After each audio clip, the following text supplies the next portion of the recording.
After Mita's demise, Dor would relax his shadow grip on the land and fade into obscurity. The Empire was finished. The fires of war had that rage across, Arcana would die, and light would come to take the darkness place. But before any of that come to pass, there was a few final moments of Marth, a tale that need the telling. Marth, you did it. It's finally over. I've waited long for this day, and now I'm not entirely certain what to do with it. Marth, we haven't talked much since leaving Talus, but I thought, do you know where you will be going? To Altia, of course. War has left many kingdoms shambles. I cannot waste another day. I must return to help rebuild. So I suppose that means you have bid Tali's farewell for good. No, don't be silly, Seda. I need that, at least go thank your father and tell him that the fighting is done. My father? Marth, I'm not asking about my... never mind. Please excuse me. Marth, did something happen? I just passed Seda, and she looked heartbroken. No, well, we were just talking, and she asked me. Oh, Marth, how can a man who faced the Shadow Dragon be so desperate to avoid facing his own feelings? My what? I don't know what you were talking about. You wish to send Seda home to Talus, then, and return to Altia alone? That is what you want? Well, that's where we both belong. I don't see what my wants have to do with anything. Clearly not. Marth, if you have anything to say to Seda, say it now. Love cannot always make to leap from heart to heart by itself. Sometimes you must speak to it, alone, and give it a wings. Surely a great leader like you must can muster the courage for that. Seda, might I have a moment? I did not speak my heart before. When I say I would go to Altia, I had hoped you would be at my side. As you said, we have not spoken much since Talus. With you, I felt I never had to say a word. If the battle started to take its toll, you were always there, close by. I would see you there, so brave, and I would derive great strength. Derive. Why is it so difficult? Seda, I'm just trying to tell you why. Marth, me too. Me too. So concludes the tale of Falchion's Blade of Light, Marth, its wielder, and his battle with the Shadow Dragon. Hearing its events have been chronicled, that none may ever forget.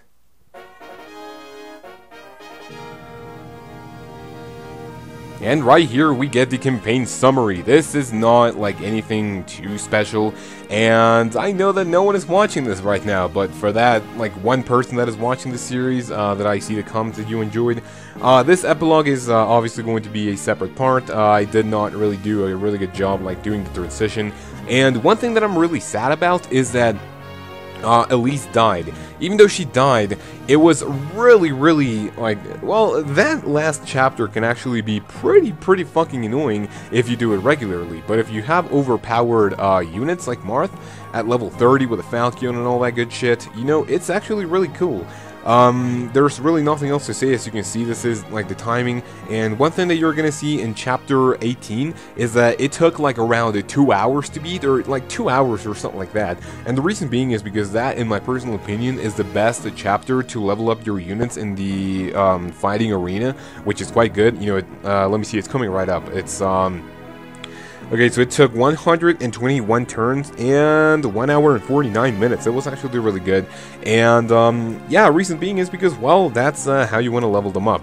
I didn't really do, like, a good job. You know, I know that I only used, like, 2, 3, 4 units in the, you know, whole thing. That is because the entire game was in fucking normal difficulty, and even in 1-star in hard mode, it's like completely fucking like brutal and all that good shit. But so far, campaign summary not looking too bad. The last episodes were actually quite good, and well, quite good in time actually. Didn't take a lot of turns, chosen by fate, whatever the shit, and that is pretty much it. I basically wanted to show the story, in this game because the story is actually quite good. And let me see, as you can see, we get some Marth returned to war-torn LT and devoted all his energies to restoring the kingdom and former glory. He was later crowned king. Yeah, these are like the post-game shitties. Seda visited her father in Talos before returning to Altia with Marth. There were whispers of love warmed the castle halls. And yeah, I'm not gonna talk out, until after this. After the war, Yagan laid down his lance and became one of Princess Marth's closer advisors. Cain remained in Altia to instruct younger knights in the way of war. He was a shining example, never did he neglect his training.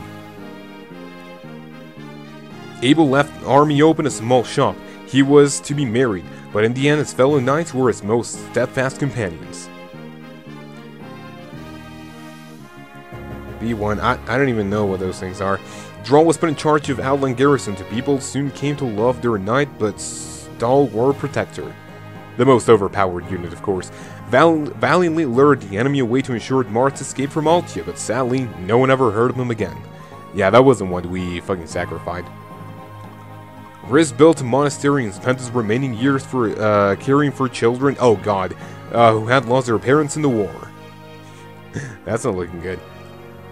Ogmar returned to Talos to serve its people. Perhaps love was not his long suit. History contains no record of him marrying.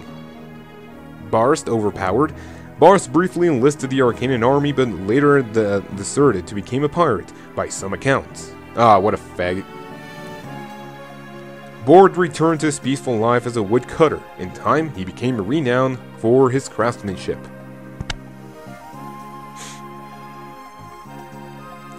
Cord returned his peaceful life as a woodcutter. In time, he became renowned for his speedy work. Castor hurried home to his aging mother, medicine in hand. They lived modest lives. Fell in battle during Chapter 4 and vanished from pages of history. Ah, poor Darius. Julian gave thievery for good and found an honest job in Macedon. Lena cared for orphans at a convent in Macedon and doled out love to equal shares to all she met. Navarre vanished after a great struggle, but for years, imposters appeared, hoping to profit from his reputation the world around. After helping Marth stamp out the fires of war, Merrick returned to Caden where he continued his magical studies. You cannot study anymore after defeating fucking Garneth. Matthews left Narmi in favor of dull and predictable life in Macedon. To him, bliss. Nina offered Hardin her hand in marriage, and so she was crowned the 24th king of House Arcana. Wolf remained a knight of Aurelis, and helped rebuild a later compared with an elite force known as Wolfguard.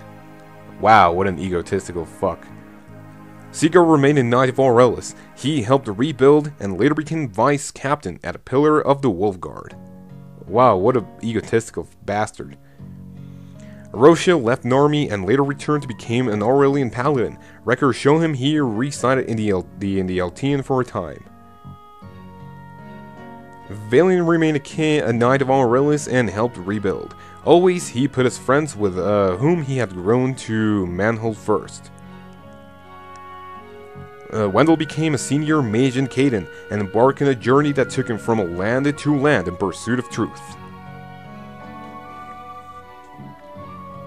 Rickard returned home to live peace, so he claimed even as he experienced a circuit break and whatever the fuck is purse snatchings. Bound to steal the Dragonstone's power and disappeared, but this wish was to live out his years in the Dorian countryside. History lost track of Caesar after a war. Perhaps he found work as a bodyguard, or perhaps in country made him general. Rat fell in love during the war and gave up his sword to win a woman's heart. Whether he succeeded, we shall never know. Roger found his way back to Gust and reached the many people from the war had touched. George worked diligently to build Arcana later. He was chosen from the Palace Knights to become an archer captain. After studying in Caden for a spell, Princess Maria returned to Macedon to serve her people as a cleric. Minerva put all her effort into restoring Macedon to glory. All wished for her to be queen, all except Minerva herself. Linda entered Princess Nina's protection and became a lady at court.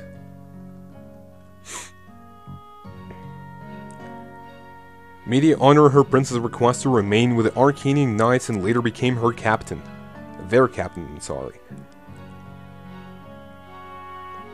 Dolb had a short career as a general before leaving the army. Some said the move was a tactic rejection of the king-to-be.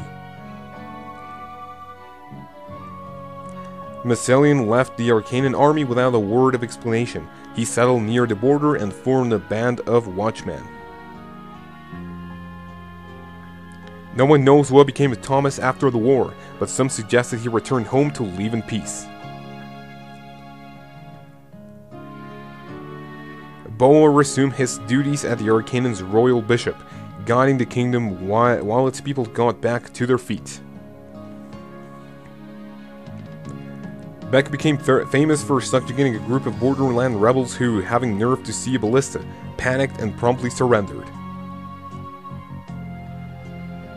The war left this once self-assured knight's heart in knots, but Pal worked diligently to rebuild Macedon. Ketra returned to Macedon to rebuild the love for a certain man flared in her heart, then flickered when it went unrequited. Samson continued to ply at mercenary work throughout his life but never sold his sword to any but those who met his standards. Sword? He was wearing a fucking axe. Anyway, yeah, she also died, fell in battle during the endgame and vanished from the pages of history. Shit, I really don't like that. Tiki lived a peaceful life with Bantu. She spoke fondly adventures with Marth, even long after they had ended. Lawrence put Gross Prince up on the throne and became his regent, but the Arcana did not always see eye to eye. Ah, fuck, Elise. Fell in battle during the endgame and vanished from pages of history.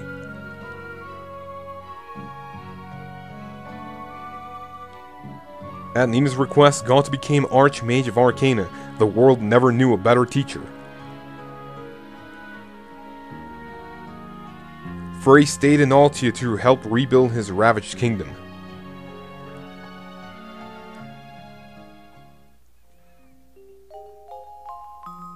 And that is the end. I know that this wasn't, yeah, this was hands down the least popular series on my channel, but for those of you who are watching, yeah, this is only to show that well, my channel is not only based on fucking, like, Mario games and all that stuff.